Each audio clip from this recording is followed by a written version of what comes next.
നമുക്കൊരു പാൽപ്പായസം കുടിക്കുമ്പോൾ ഒരു എനർജി കിട്ടുമല്ലോ, അതേ ഒരു സന്തോഷം ഉണ്ടായിരുന്നു. ഞാൻ അവിടെ കാറിൽ വന്നപ്പോ തന്നെ അവിടെ എഡ്ജിൽ ഒരു ചുരുണ്ട മുടിയായിട്ട് ഒരു ബ്ലാക്ക് ഷർട്ട് ഇട്ട പയ്യൻ കണ്ടപ്പോ തന്നെ ഇങ്ങനെ എന്ന് പറയുമ്പോൾ അത് തന്നെ നമുക്കൊരു എനർജിയാണ്. അപ്പൊ എപ്പോഴും ഞാൻ പറയുന്ന പോലെ ഈ മലപ്പുറം കോഴിക്കോട് ഭാഗത്തൊക്കെ വരുമ്പോഴാണ് കൂടുതലും കലാകാരന്മാർക്ക് ഒരു സ്നേഹം കിട്ടുന്നത്.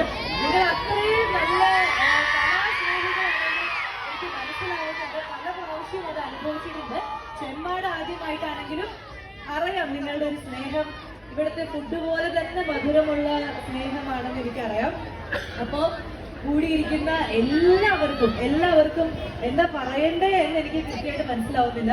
ഓണമൊക്കെ കഴിഞ്ഞു, എന്നാലും ഒരു ഓണാശുഖമാണല്ലോ അല്ലേ? എല്ലാവരും സിനിമകളൊക്കെ കാണാം. രാവണപ്രഭു കണ്ടോ? ഓക്കെ. അപ്പൊ ഞാൻ എന്തായാലും ഈ ഒരു പ്രോഗ്രാം ഇങ്ങനെ മിസ്സാവും എന്ന് വിചാരിച്ച കുറെ സിറ്റുവേഷൻസ് ഉണ്ടായിരുന്നു, ഇങ്ങനെ ടൈമിന്റെയും ഡേറ്റിന്റെ ഒക്കെ കാരണം കൊണ്ട്.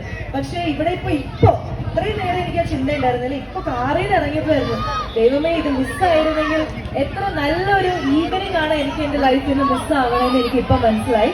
സോ ഓർഗാൻസയുടെ ഓണേഴ്സിന് ഒരുപാട് സ്നേഹം, എന്നെ ഇവിടെ ക്ഷണിച്ചതിൽ, നിങ്ങളെയൊക്കെ കാണാൻ സാധിച്ചതിൽ ഒരുപാട് സന്തോഷം. പിന്നെന്താ വേറെന്താ, ചേട്ടനും മണിയനും ഫാമിലിയും എല്ലാവരും അടിപൊളിയാണ്.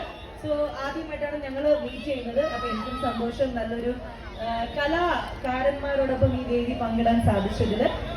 Yes, thank you.